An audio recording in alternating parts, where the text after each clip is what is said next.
Oh, Rosie. Hey, buddy.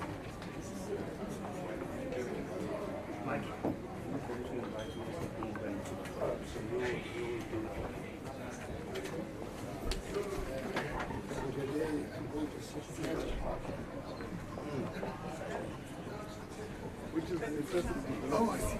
Sorry. As in the Latin Alliance, what is it?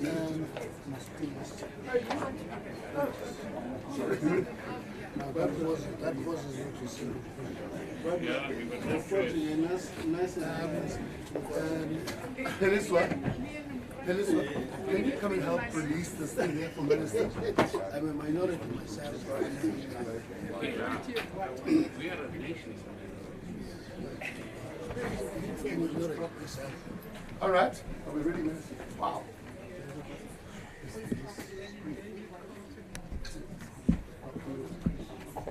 Okay. Shall we make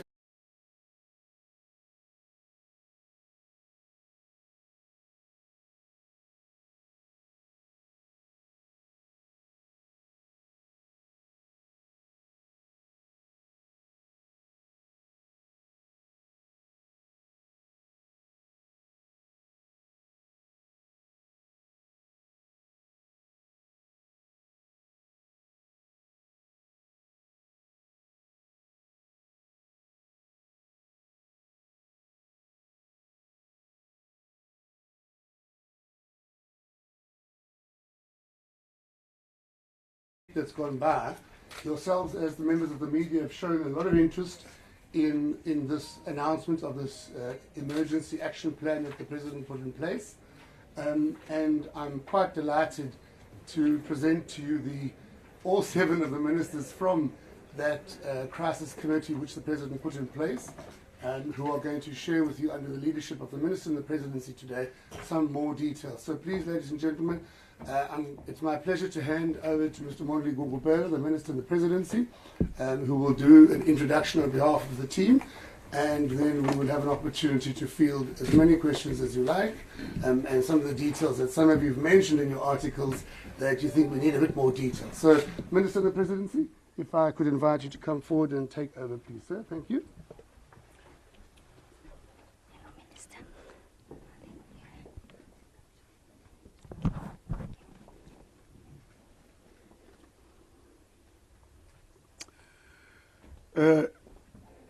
Thank you, Mr. Karen, DDG, for this opportunity. Good day, is it? What time is it now? Good afternoon. Good afternoon, colleagues. Various media houses, let's thank you again. Further reinforce that from Mike for actually responding as you usually do. Before I introduce the ministers, I will first read the statement. As you all are aware, President Cyril Ramaphosa addressed the nation on Monday, 25th July 2022, where he announced an unprecedented set of interventions to end load shedding and achieve energy security. Load shedding is the single biggest constraint on South Africa's economic growth.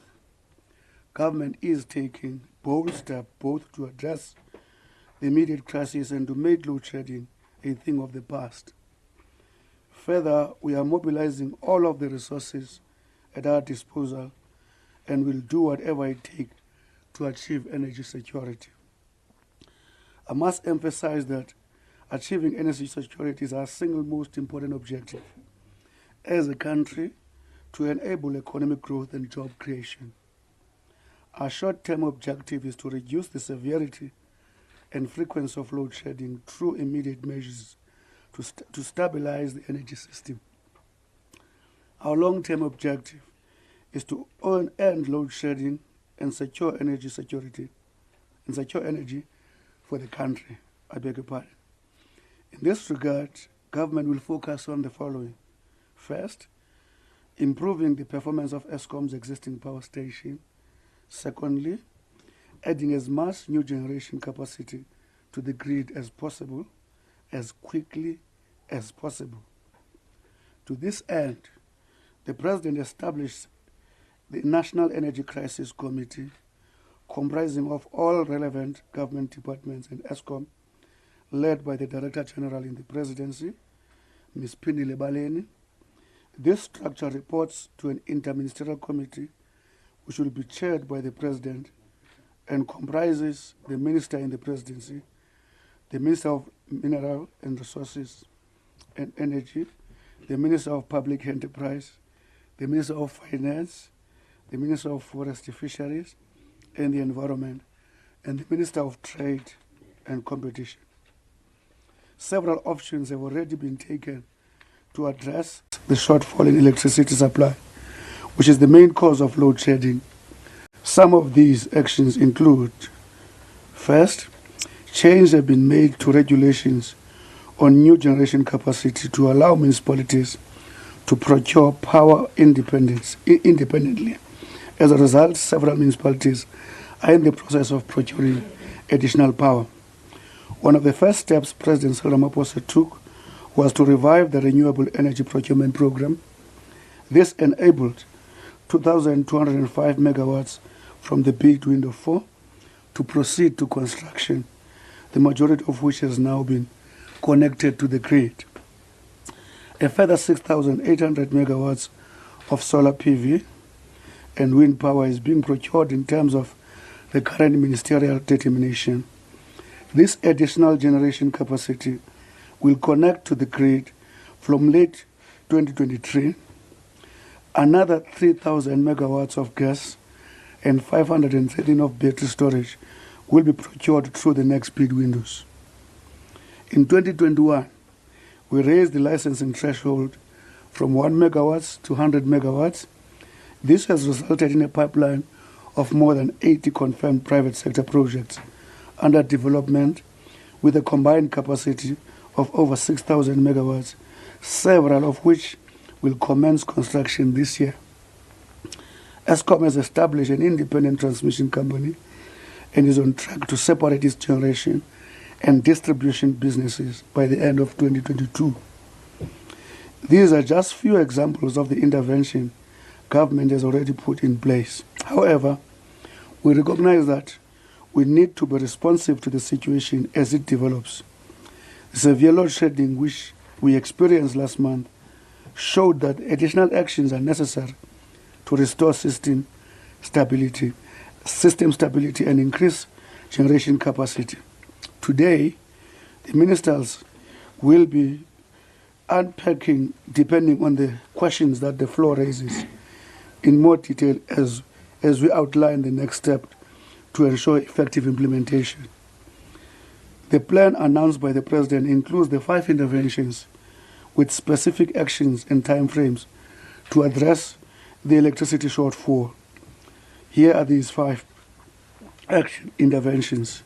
1, fix Eskom and improve the availability of existing supply, enable and accelerate private investment in the generation capacity, accelerate procurement of new capacity from renewables, gas and battery storage. 4, unleash businesses and households to invest in rooftop solar. 5, fundamentally transform the electricity sector to achieve long-term energy security. The Crisis Committee has already begun to meet regularly to ensure that these actions are implemented swiftly. 8 work streams have been established to ensure coordination across government, and discussions are underway with private sector and other social partners to ensure that the best available expertise in the country is brought to this effort. The safety and security work stream under the energy net joints have already made progress in tackling sabotage, theft and fraud at Eskom power station and other key installations. As the President said in his address to the nation, if I open quote, the crisis that we are facing requires that we should take bold, courageous, and decisive action to close the electricity gap, close quote. This is our overriding objective as government. At this point in time, ladies and gentlemen, we are going to go straight. This is based on the assumption that the plan has been read by you several times. The ministers are here to respond to whatever questions that emanate from you reading the plan. If I start from my right, not politically, is Minister Patel, Trade and Industry, followed by Minister Kele, South African Police Service, followed by Minister Godongwana, Minister of Finance, followed by Minister Gordon, Public Enterprise, followed by Minister Montage, Mineral, Resource and Energy, followed by Minister Chrissy, Environment, Fishery and Forestry. If I left anything, you will fill in, Minister Bob. Now, colleagues, we are business in our approach. We want to spend most of the time interacting with your questions. You can shoot. If we can take the first round. Good afternoon. Yes. So far, we don't have any questions. All of you? Or online, on WhatsApp groups. Online, okay. Or online, there are no questions. But I suspect here there are questions. Unless the president was too clear. Yes? Looks like govern. Govern. So much that's Governor from ENCA. Obviously, this is a plan for emergency procurement of additional generation capacity. You can't hear you, govern. Speak up. I'd like to know how much additional generation capacity would be procured in the short term to immediately address ESCOM's shortage. And from the different avenues of procurement, the private sector, fixing ESCOM, the IPPs, the rolling out of more power lines, which of these mechanisms would be utilized first or has been utilized already, and how much is it brought on in additional capacity? Is that all, Governor? No, Minister, I've still got... Okay, come. More questions. Because you're alone, come with more of your questions if you have. All right, thank you. The plan also suggests the extension of ESCOM power lines and seems to suggest the rolling out of the additional power lines where there is low to medium environmental sensitivity. Does that suggest then deviating from environmental impact assessment requirements? Will that be skipped? It also suggests rolling out or the enablement of IPPs construction on projects from bid window 5 and 6 urgently, taking into consideration some of the localization requirements and how that would affect the red tape. Does that mean that some of the localization requirements of those contracts would be deviated from so that they could be done quicker? And then I have more, but I just need to get some more. No, you are alone. Ask the questions. I'll just get that for now, sir. Ask the questions. You are alone. Eat. Just I eat, have go. another one for the minister. Because I don't see another hand. You've mentioned that significant progress has been made dealing with sabotage, theft, and fraud of ESCOM infrastructure. Could you just highlight what you think the most significant... Can you repeat that question, Go? Excuse me? Can you repeat this last question? You've mentioned significant progress has been made in addressing the sabotage, theft, and fraud of electricity infrastructure. I'd just like to highlight what you think the biggest progress has been. Have you managed to isolate the syndicate which you believe is behind some of the sabotage or identified them? If so, who are they, please? Is that all? Hey, we're really prepared for you guys. Okay. if it ends there, It doesn't. Minister, this is the first time I come in this briefing. Only one generally speak. So the first question.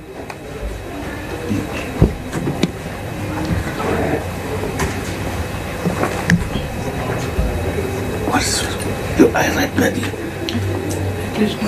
How much additional capacity? How much? Short-term. Huh? Yes. How much energy required to ensure that in a short term we reach the effect as promised? PJ? Does this work?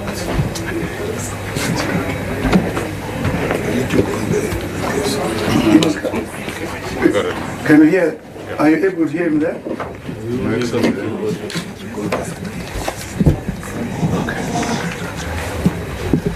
Let's test it. Good afternoon. Can you hear me? All the mics are there. Come and face the nation, please. At the mark. No, but if it's not working, just come here. Otherwise we can't get it. No, open. Just come here if it's not working. Because the nation wants to hear you.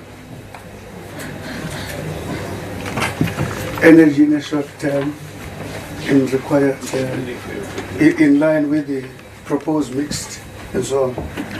Thank you. How are you?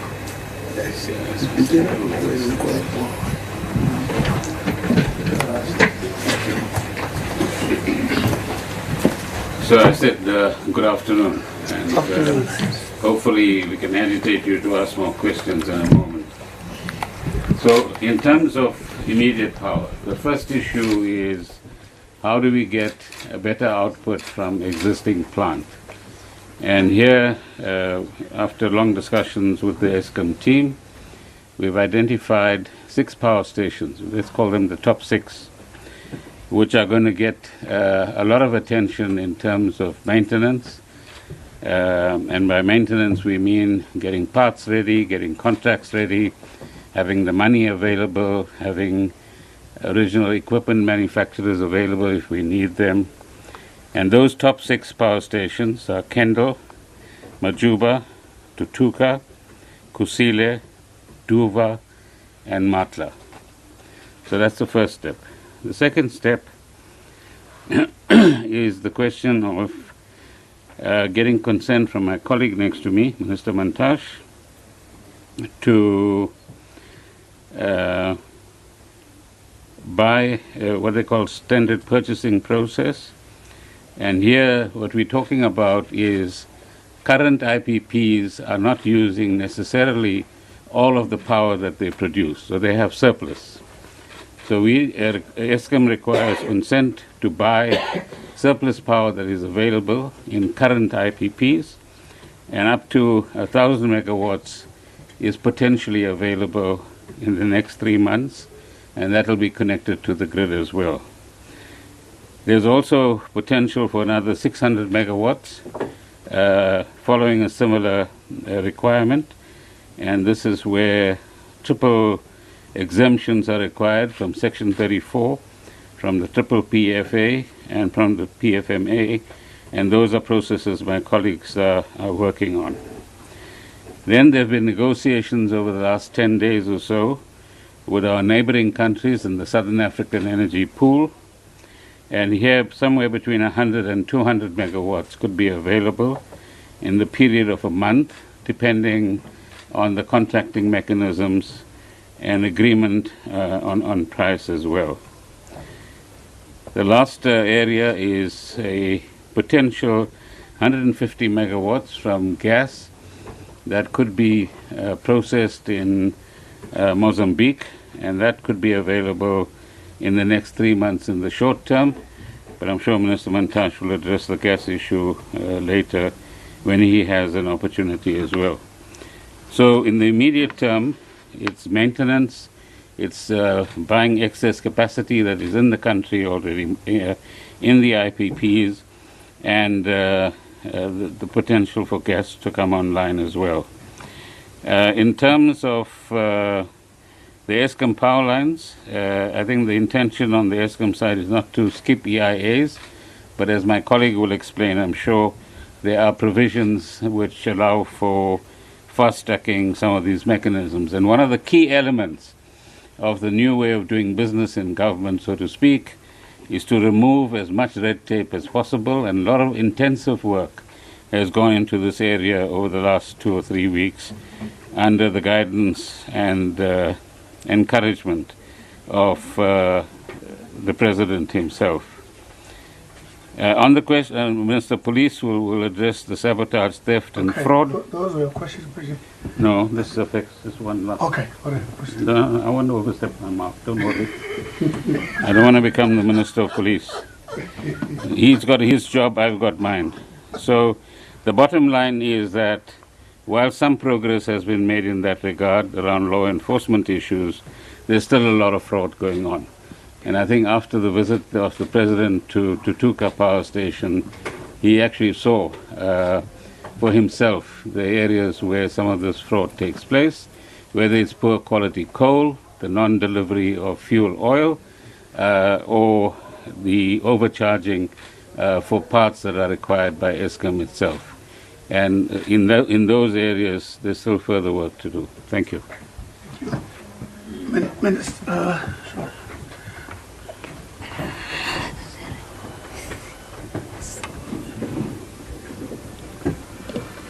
Minister Christie, environmental sensitivity.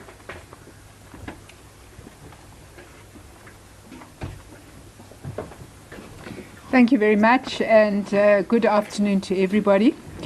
Governor, there have been 2 frameworks that we have been working on for some months now. The first is an environmental screening tool, which is available to all environmental practitioners. And what it does is it identifies areas of low, medium, and high sensitivity, environmental sensitivity.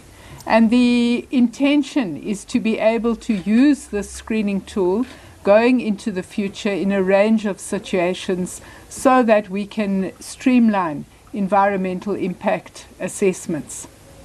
Now, working together with this tool, we have also been working on a standard for the development and expansion of power lines and substations in identified geographical areas, and we are in the process of gazetting those areas at the moment.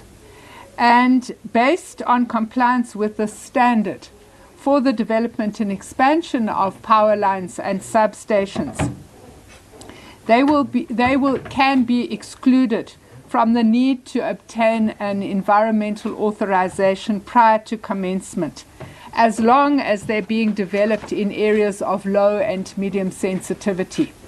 And of course, the obvious question that you would then pose is, how are you absolutely sure that this is an area of low or medium sensitivity?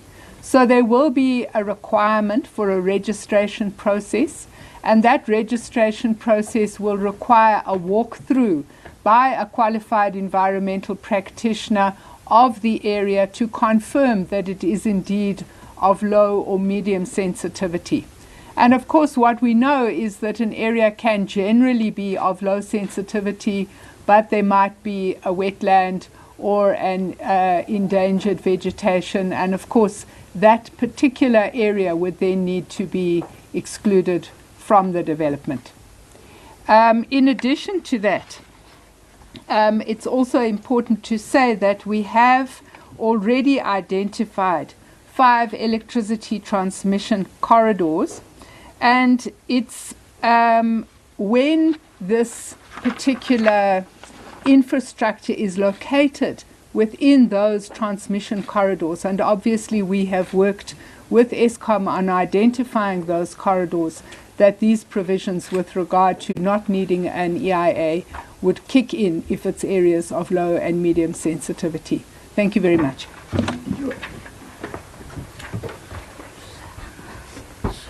Minister Patel.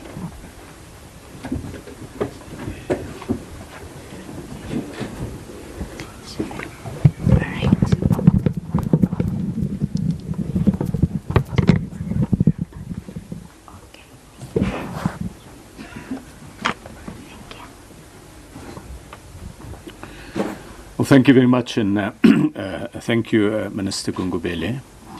The question that was raised that I want to respond to is whether localization requirements will be deviated from.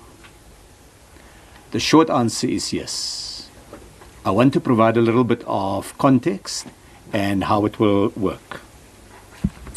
The bid window 5 currently has a provision that requires certain components to be manufactured locally and to go into the construction of both wind and solar plants. In respect of solar plants, there has been a proposal put to government that one element of the solar plant, namely the PV, the solar PV module, should be more flexibly designated. Now, the PV module consists of the cells. They basically transform the ray of the sun into electrical energy. There's currently 2 producers of these modules in South Africa. The one is based in eThekwini, it's Seraphim. It's Art Solar, and the second one is based in Buffalo City, it's Seraphim. I'm advised that these 2 firms together have invested about R750 million in building local capacity for the new program that government has announced. We've taken the view in government, set out by the President in the address to the nation, that the priority is to get as much electricity, as much energy into the grid as rapidly as possible. That's fundamental. It's important for the economy, it's important for growth, it's important for industrialization and even our localization ambition across the economy. It's important for ordinary South Africans. And so therefore we've taken the conclusion to that view that the localization targets for component manufacturing, in this case the PV solar module, should not retard the speed with which the independent power producers and Eskom can get energy onto the grid. So to ensure that local content measures complement and support the rapid rollout of new energy, we've developed a flexibility framework for bid window 5. This flexibility framework covers solar PV panels specifically, because that's the area that the market has come back to us and said they would like to get some flexibility. There are 2 elements to this flexibility. The first is that there is a current requirement for 100% localization of PV panels or modules. This will be reduced very drastically to 35%. And these would then be produced by these 2 firms that I spoke of. Secondly, within this 35% that will be produced locally, if there are any delays or any challenges with supply, there's also an exemption facility that will be put in place. This is a wide deviation, and it's put in place because we believe it's most helpful to the economy, and at the same time it's been structured to enable local production of some of the demand from local producers. For future bid windows, the localization targets are intended to be incrementally increased to allow the scaling up of local production, to create jobs, and to strengthen supply chain security. Members of the media would have seen how disruptions in global supply chains have affected the South African economy, and we want to address that by building that capacity locally. And in addition, special emphasis will be placed on location of new component production facilities closer to areas that are affected by the energy transition. So that, in broad terms, sets out the approach that we've taken, a high level of flexibility and putting the priority on the rapid generation of new energy that can come onto the grid. I hope that provides sufficient context to the approach. Thank you. Thank you. Thank you, Minister. Minister Cele. security and sabotage.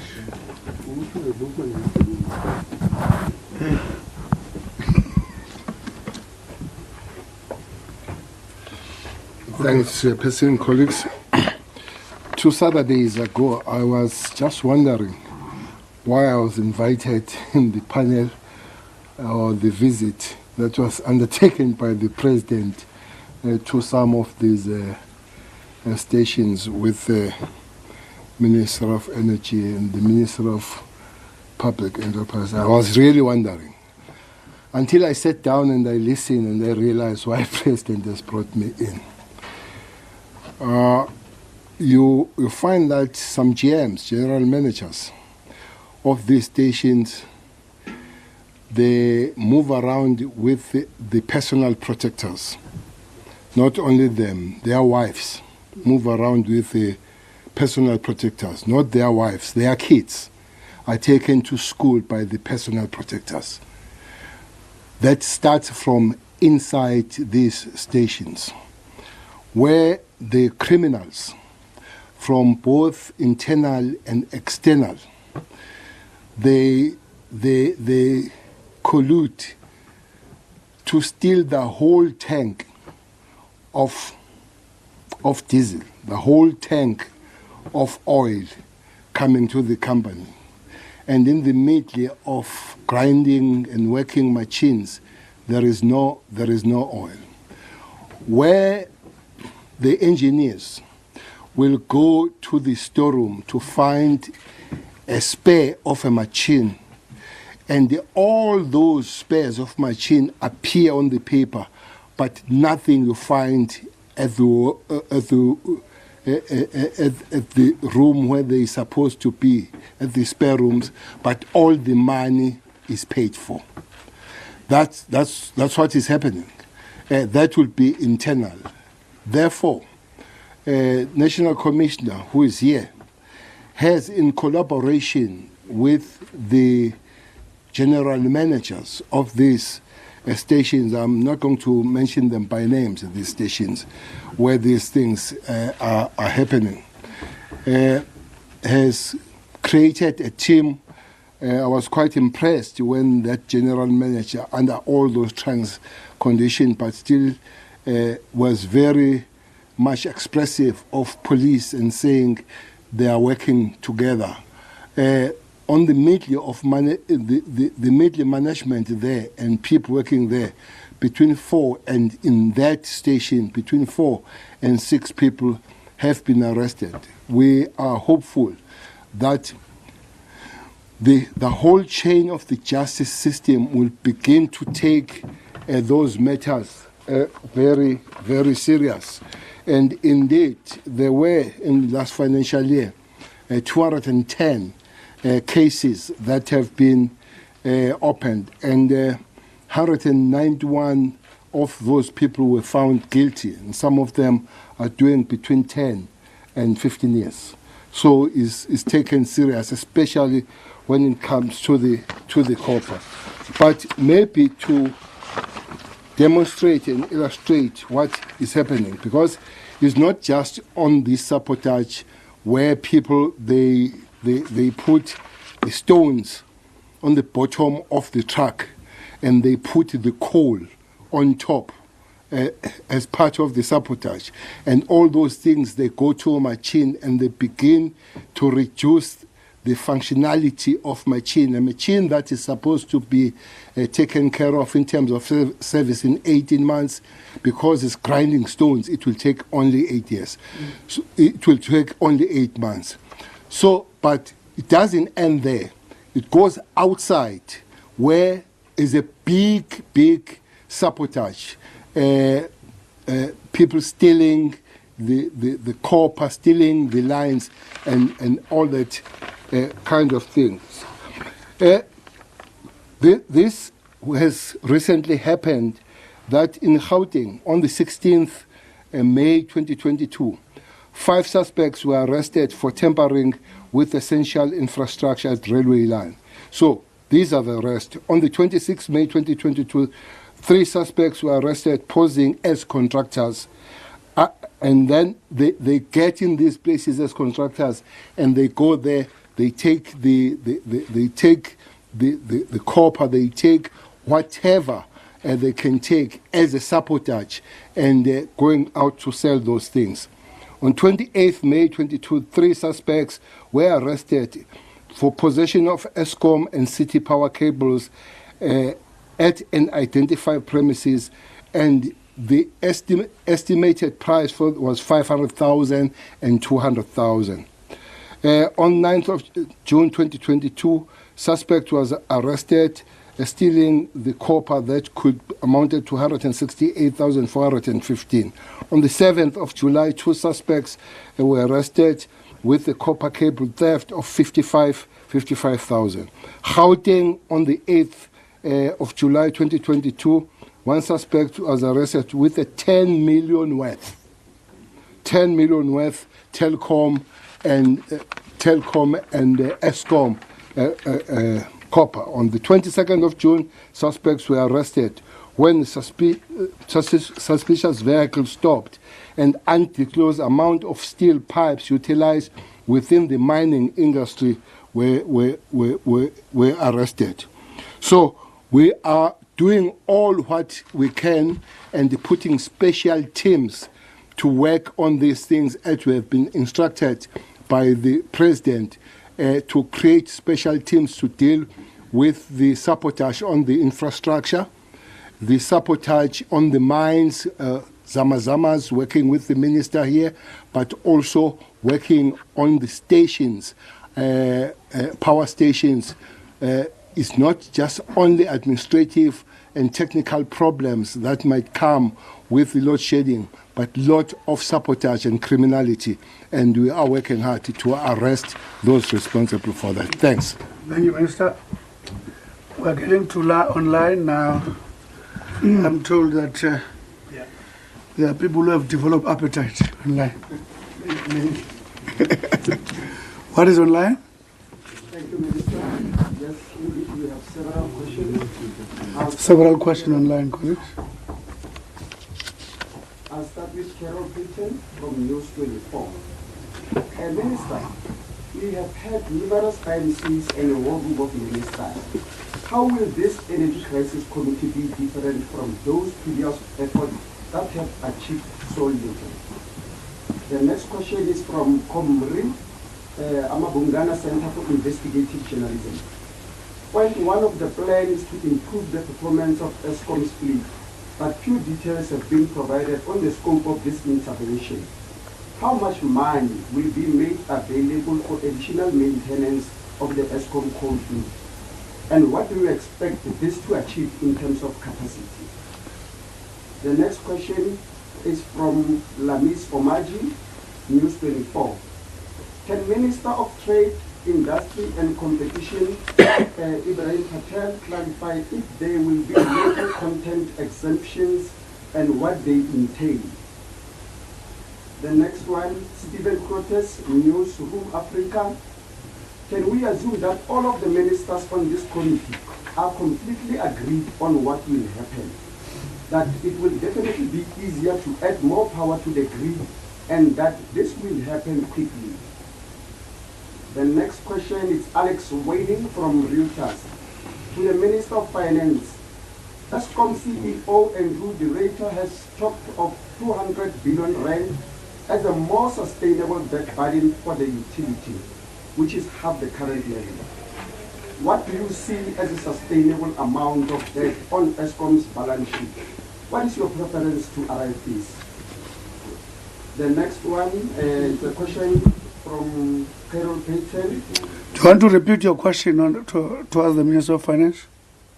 Eskom CEO Andrew De Ruyter has talked of 200 billion rand as a more sustainable debt burden for the utility, which is half the current level. What do you see as a sustainable amount of debt on Eskom's balance sheet? What is your preferences to arrive at this? The next question, Carol Payton, News 24. The plan says that ESCOM will be able to immediately dispatch interim power on an emergency basis for a period of 2 to 3 years, while ensuring transparency and cost effectiveness. What does this mean? Does it include power ships? And the next question is Siphelele Kudla, Business Report newspaper. To Minister Mantashe, your proposal for a second state-owned power utility does not seem to gain traction or enjoy support within the ruling party. How far are the moves for realizing this proposal, or has it died a natural death? The second question from Siphelele Kudla to Minister Kodongwana. Has ESCOM approached the National Treasury for additional funds to finance its procurement of surplus capacity from IPPs and additional capacity from neighboring countries? If so, how much does ESCOM need for this program? The next question, Opanogumbi, Newsroom Africa. How are you going to speed up procurement? Are you going to allow ESCOM to deviate from the PFMA? Carol Payton again from News 24. What is the view in getting a power ship to supply short-term energy? Can you repeat that one? Carol Payton, what is the view in getting a power ship to supply short-term energy? Okay. The next question, the Nene Erasmus from Business Day. Can Minister Mantashe provide an indication when the declination will be gazetted to lift the 100 megawatts licensing threshold on private generation? The next question, Anastasia Mukubu from Jacaranda FM News. Is there perhaps an update yet on the actions to be taken regarding ESCOM's debt? Also, have policing resources been deployed yet to ESCOM and specifically power stations to address the issue of sabotage? Finally, can you please update us on update? I think you wanted to say update. Can you please update us on progress with negotiations with neighboring countries to purchase additional capacity? Carol Payton again from News 24. To Minister Gorongwana, will you be increasing ESCOM's drawdown from the budget, given the promise to ESCOM to fund more maintenance? And how much will that be? The next set of questions, they are from Terence Klima, Engineering News. The first one, when will a ministerial determination be published to cater for all the remaining capacity available under IRP 2019? Can the IPP office accommodate the increase in bid window 6 to 5,200 megawatts within the same bid submission time frame? In which days? The third question, what adjustments will be made to ensure bid window 5 projects reach financial closure in July and September? The last question from Terence Klima. When will the storage peaking power RFPs be published? The next questions, they are from Carl Cohen, News 24. Why has it taken so long for the departments you all collectively lead to recognize not only the national crisis around energy, but to take the lead with tangible interventions to address the various problems with speed appropriately? Minister Gordon, do you agree that outdated ANC policy on energy and the way it is managed and procured, as well as the party's involvement in corruption in the energy space, is partly to blame for the escalation of the crisis since 2007? When will the board of the National Transmission Company of SAB announce? Is the process being held up at the ANC Development Committee? The board of? When will the board of the National Transmission Company of South Africa be announced? Is the process being held up at the ANC Deployment Committee? Are there enough people available to take on these roles? The next question, it's Paul Pechiato, Bloomberg. The President indicated that the IRP will be received and will be reviewed and updated. When will this happen and when will it be released? The last question is Vikas Breaker in Network 24. Minister Mantashe, what time frame are we looking at before you make a Section 84 determination in terms of the Electricity Regulation Act to enable the purchase of additional power from the existing IPPs? That's all for now, Minister. Yeah. Made a mistake by challenging you, huh? Now we've got a lot of work to do. No, wait a bit. What I'm going to propose to ministers, all of you have questions.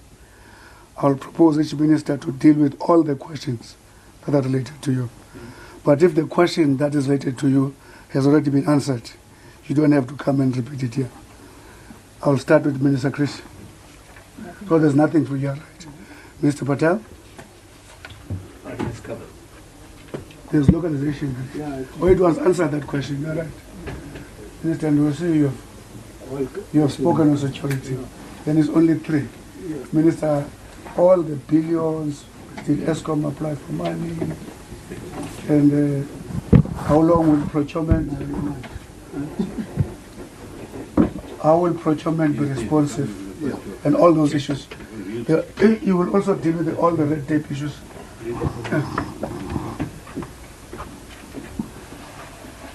Thank you. I was worried when I was not getting questions. Something that is common in imbizos, when we go to president make imbizos, all ministers get questions. I'm the only one who doesn't get them. I think the first issue we need to deal with is the deviation from the PFMA. I think one of the things we've said, and the President has said, part of this package will require to deal with red tape. Red tape includes regulatory issues. I'll just give you an example. One of the things we found out, if you have got the 100 megawatts, people want to, Minister Mantashe raises it to 100 megawatts. You may raise it to 1,000 if you want. But if the regulatory framework is not sorted out, Minister Chris was referring to the environmental part, which she's handling, that it should be quick. There's a whole range of other processes. People have got to apply to NESA, have got to apply for certain letters, 3 types of application to ESCOM. So all of that regulatory thing has got to be managed. So that's part of the deal. The PFMA issues are part of that. In other words, if there's any regulatory issues such as deviation from the PFMA, to the extent that they have got to be done in order to make sure that the delivery of service is achieved, that will be done. So I wanted to start with that issue. The second issue, which may not have been raised, which I need to touch on, we need to, amongst ourselves, to sort the cost-reflective tariff debate between ESCOM and NERSA. I'm not familiar with the problems, but the sooner that matter is attended, the better for ESCOM's sustainability. The third issue is cost of maintenance by ESCOM. ESCOM has not come to us for now for the cost of maintenance, and therefore there will be no need to talk about a drawdown. There will be no need about how much that will be, how much has been requested. What we do know, the matter was raised, a figure of about 2 billion in the context was raised. On closer interaction with ESCOM, ESCOM said, no, it's too early to do that, precisely because they've given the generation division 8 billion rand for maintenance. So that's what the response they've given to us. But if the need arises, we will respond to that. The big and the last question is the big check.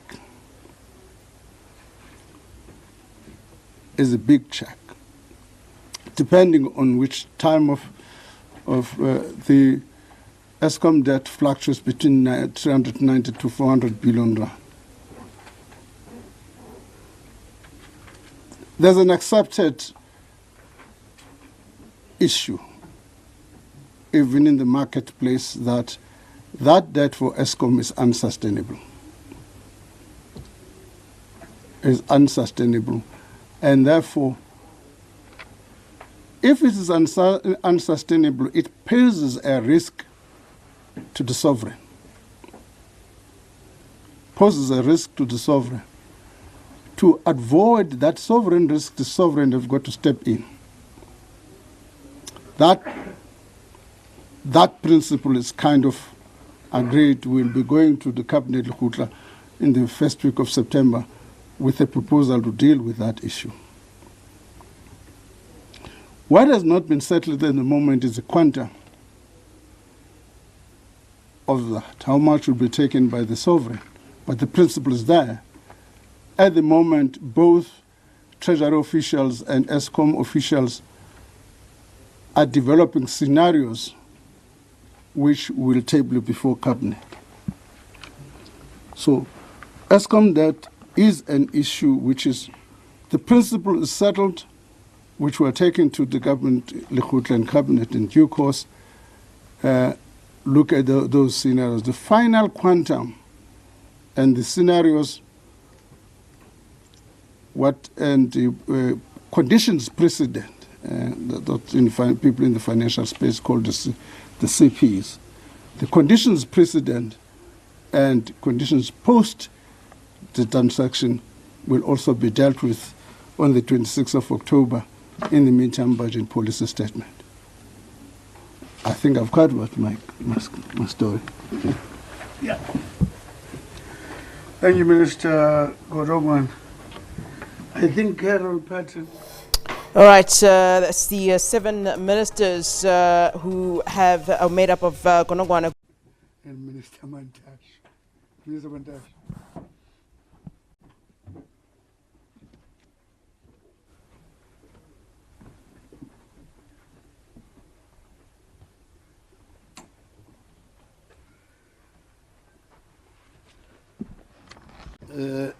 Thank you very much, Minister Kumbele, and everybody. I want to start by answering the question on power ships. I did a lot of consultation trying to get a legal advice on this matter.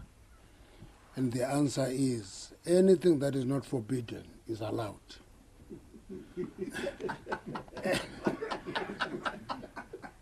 If it's not forbidden, it is allowed.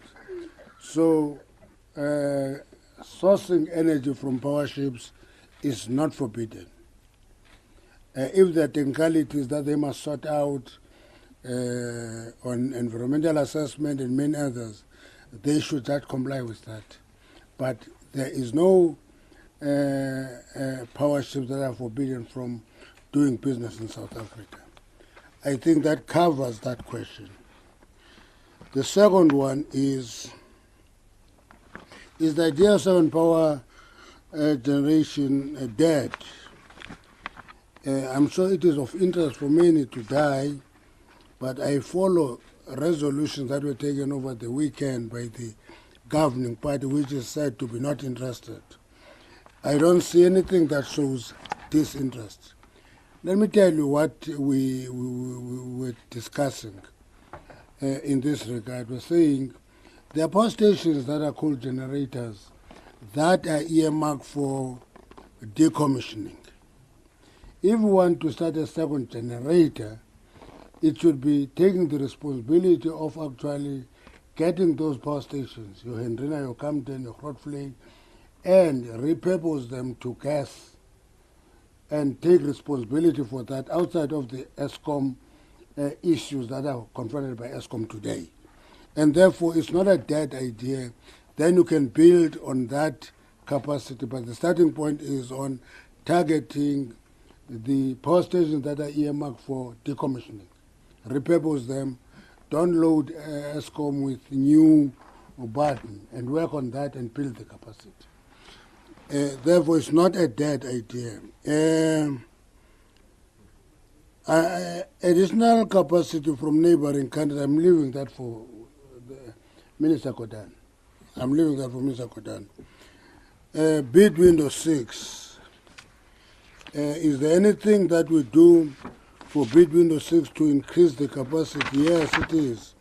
But what is important is that if we are increasing bid window 6, which is out already, we'll have to give notice of a particular time. We're discussing whether it should be 60 days or 45 days, because it will be unfair to expect people to bid for double the capacity if they are not given the notice.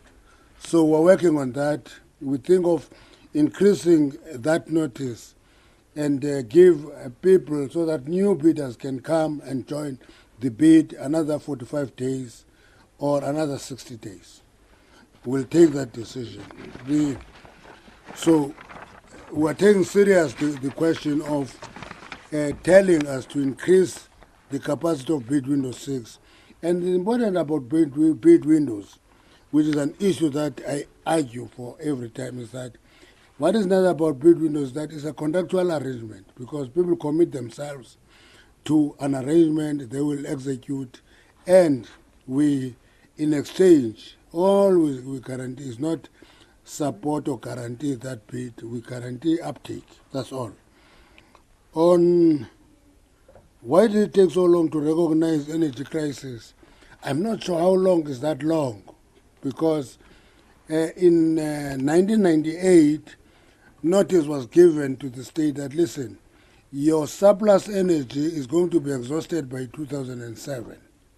No new capacity was built. Very late in 2004, a Kusilen Mitubi bill program started in a rush, late. So the state has always noticed that there is going to be a crisis coming our way. Indeed, in 2007, that excess capacity disappeared.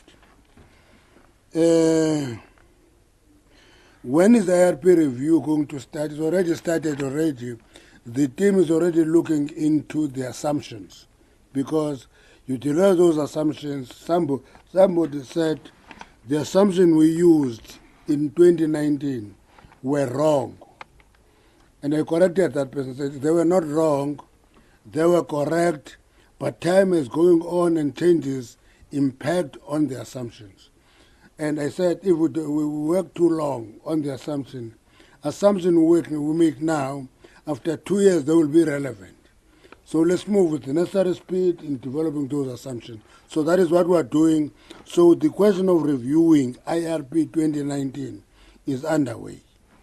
Lastly, Section 34 determination for additional procurement, that is ongoing, because Section 34, though it is made to be a big issue, in reality is that we reconcile our determination with NERSA.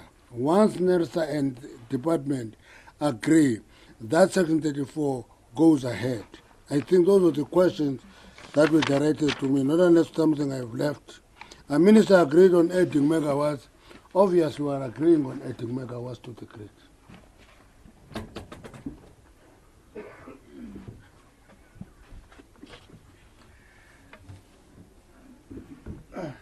Minister Gordon. Yes, sir. What are you doing with neighboring countries? Visiting with.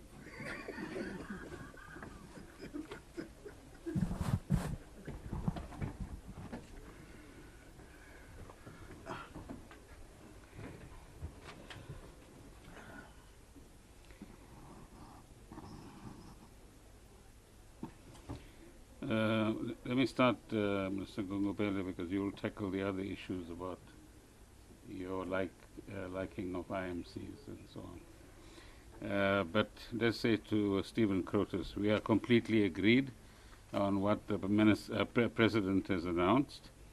And just to underline the point, part of what was leading to that announcement was the necessity for all of us to work differently, work with a greater sense of urgency, but also work with a greater sense of cohesion amongst ourselves as well. So that's the first point. Ms. Payton's question about dispatchable emergency power refers to either gas or the current OCGTs, which utilize diesel, and those diesel turbines can also be converted to gas turbines. But the key issue is, where do we access gas? So I'm waiting for my colleague, Minister Mantashe, to load some gas into his tanks and start delivering them so that we can power Komati, we can power the current diesel turbines with a few changes and get that going. Procurement from our neighbors, that should be concluded, as I said earlier on, in the next month, to bring in anything up to 200 megawatts. But we also Eskom is in conversation with them to see whether more power could be obtained from the power pool itself. So when those possibilities come through, they will make some announcements in that regard. Funds for maintenance. Minister Gorongwana is in a very generous mood today by saying that if he's approached, he'll make more money available. My view is that Eskom must find the cash from within its own resources, and then we'll see what needs to be done. And particularly if we can get rid of the overpricing and the rank exploitation that's happening from contractors of all sorts, which we referred to earlier on, I think a fair amount of money can be saved. As far as storage, in terms of peaking power, Eskom is looking at a new project in this regard, possibly in partnership with a private sector entity, but that's still some years off in terms of actually materializing. Kyle, congratulations on your book. You should send a free copy to the Minister of Police so that he can have a look at it on sabotage. And Minister Mantashe has addressed the question of why it took so long, as you alleged, to recognize the crisis. I think we knew the crisis, but we also must concede that there are so many agencies and departments involved, each with their own set of rules. So the big breakthrough here is setting up this centralized facility, which Minister Gungubele can address a little later, on the one hand, but also a massive reduction in red tape, particularly in terms of the number of days that each entity requires to do the work that their piece of legislation requires them to actually do. Outdated energy policy of the ANC. I don't think the ANC has any outdated policy. The IRP 19 reflected what was relevant at that point in time, under assumptions that were valid at that point in time. And as Minister Mantashe said, those assumptions are being reviewed as part of the overall review of IRP 19. In terms of boards, no, there are people who are available. We have a short list that is under consideration in government itself, and sooner rather than later, several board names need to be announced: the main Eskom board, the transmission board, and possibly also a generation board as well. Currently, there's an internal generation board for the generation component of Eskom. I think that's my questions. Thank you.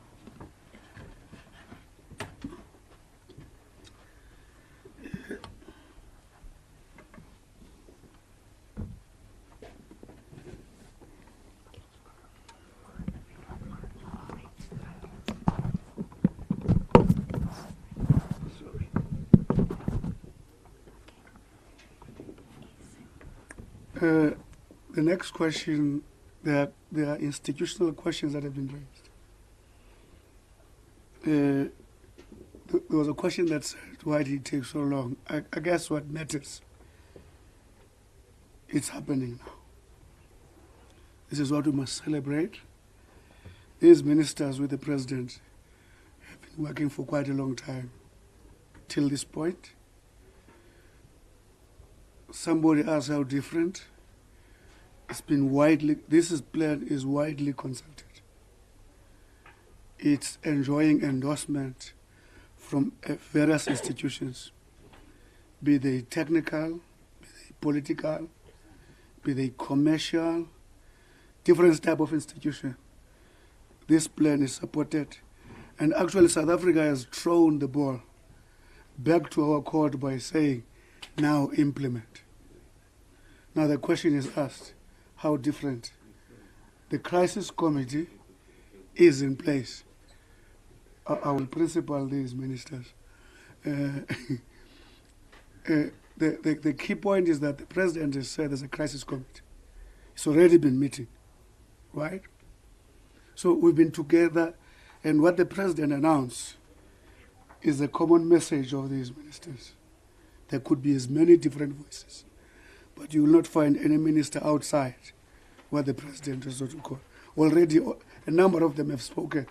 I've not heard a single one speaking outside this. So there's oneness, and I think that oneness has demonstrated that there's a decisiveness to turn around.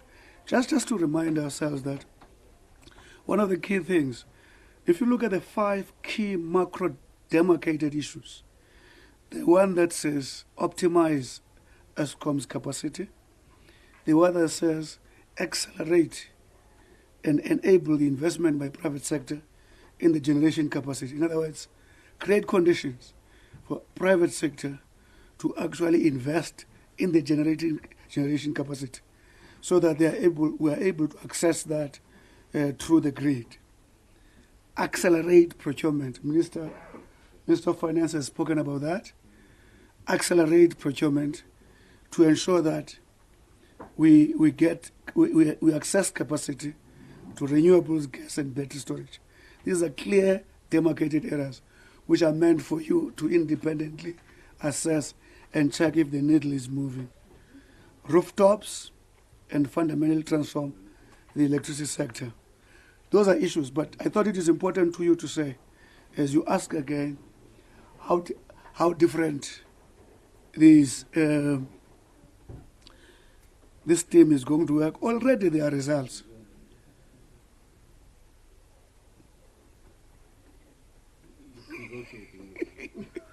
You know, when you have got elders in a class.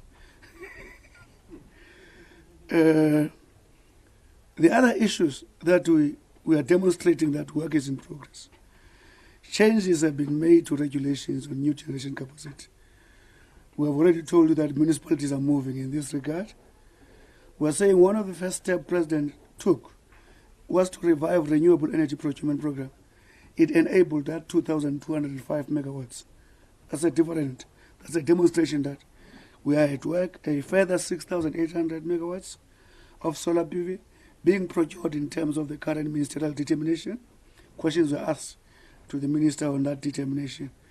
This additional generation capacity, we'll expect it to connect to the grid by late 2023. Another 3,000 megawatts of gas, 513 of battery storage being procured in the next bid windows. These are demonstrations that we're working differently. We're saying again in 2021, licensing from 1,200 has been raised. I can go on and on. There's already green shoots with regard to what we are doing. There is a provision. And having said all that, when we say optimize Eskom, it's because we're saying Eskom must be functional to full capacity. There's intervention. The Minister of Police have already spoken to you. We're dealing with the systemic underlying fraudulent activities, be it distortion of procurement processes, be it confusion about whether you've got one coal load or no coal, how many times you repeat procurement, how many times you make sure that procurements underperform so that you continue to have it. By the way, there's a strong power station, Minister Mondash. I don't know, it's Matimba, which is a positive protocol in our investigation. That station, it makes a case for the role of maintenance, because in that station is one of the old stations. It has not had problems because maintenance schedules have been adhered to. At that point, I thought you were fine with us. Thank you very much. Govern, wait. I saw your hand. Yes, sir. Funan, Govern. Come in. Come, Govern. Come. Thank you so much. The plan also highlights spending on agreements with mining houses to procure additional capacity. Have any agreements been signed with mining houses to buy their surplus power? And if so, how much? And then the Minister of Public Enterprises outlined some of the timelines by when they hope to achieve additional 1,000 megawatts and 600 megawatts, 3 months at the most. So at which point will enough additional capacity have been procured or agreements been signed to procure them that will insulate the country from load shedding if ESCOM suffers breakdowns? Do you have a time frame by which you believe you'll be able to buy enough outside ESCOM to prevent load shedding when there are significant planned maintenance schedules or unplanned trips which are happening? Those are last question, colleagues. Mr. Gordon and then Mr. Montash. I must go first. It's a mine work. 8 counts. I can't go after my end. Respect is rare, but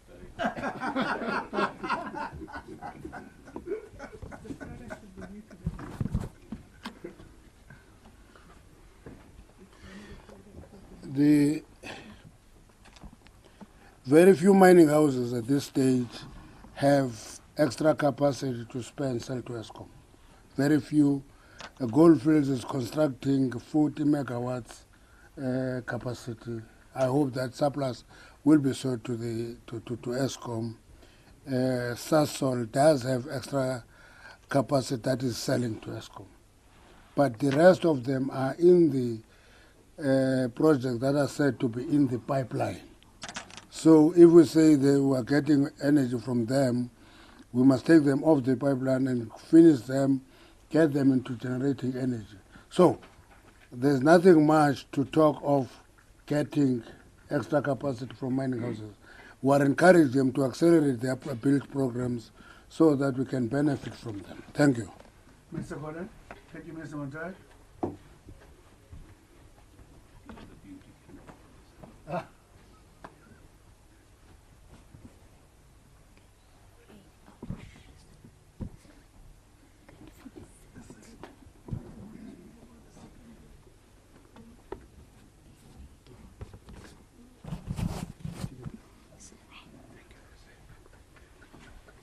No, Governor, I think what you need to do is perhaps see this as a continuum of efforts to get to the point that you're talking about, which was in the statement, which is load shedding must disappear and energy security above all needs to be assured as we go forward. So the first step is how many more megawatts can we get by maintaining the current plants better, but also by ensuring that we have the right skills at the leadership of the power stations and at the operator level of the power stations. So it's in this context that we'll announce shortly that there's a team of former ESCOM power station managers and more senior managers who are getting themselves together to come into ESCOM to hold hands of the younger power station managers and operators and to ensure that their years of experience are lent to the younger people who have the skills and the qualification but require the experience to actually make sure that those plants are run well. The second component is now to reinstitute a training program that ESCOM used to have. It lasts somewhere between 20 months and 24 months in terms of both leadership issues but also skills that are required to run power stations. and the first 20 candidates have actually entered that program already. So let's call that package 1. Package 2 is the consent that we are asking, or exemption that we are asking for from both Ministers Mantashe and Minister Gorongwana. And that is, can we get a ceiling of 1,000 plus 600 for Eskom, which would exempt them from certain regulatory requirements, so that as they see opportunities to buy from the private sector and the current IPPs, they are able to actually capitalize on that. I don't have the details of what market research they've done, but those numbers come from them. So they've done some research which shows that within X months they can actually reach some of that. So that's package 2. Package 3 is the various bid windows and the various other initiatives and investments that are part of the statement that Minister Gungubele read out. And that's going to take anything between 12 months and 36 months to bring online. And that will take us much more solidly into the direction of saying no load shedding, energy security, you have the right energy mix, and the country is safe from load shedding, but also any scarcity of megawatts as well. So if you see it in those 3 packages, it might help to understand where we're going.